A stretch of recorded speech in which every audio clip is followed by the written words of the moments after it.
غسل، غسل، غسل، ان تینوں کے معنی میں فرق ہے۔ بدن پورے کے پورے کو دھویا جائے، ایک بال بھی خشک نہ رہے، اسے کہتے ہیں غسل۔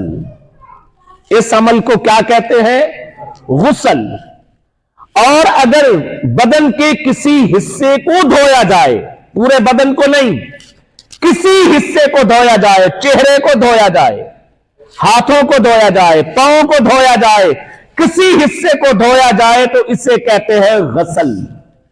یہ غسل ہے جس کا معنی ہے دھونا۔ قرآن پاک میں غسل ہی آیا، فَاغْسِلُوا وُجُوهَكُمْ، تم اپنے ہاتھوں کو، چہروں کو دھو لو، غسل کر لو۔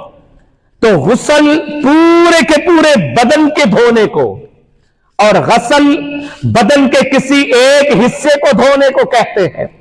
تو اصل حکم تو قرآن کریم میں ہے، اپنے پاؤں کا غسل کرو، پاؤں کو دھو لو۔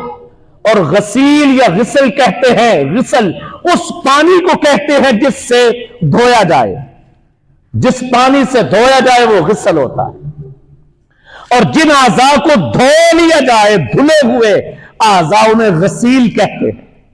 یہ عربی کی بادشاہت ہے، عربی زبان کی، کہ زبر زیر کے فرق کے ساتھ معانی بدلتے چلے جاتے ہیں۔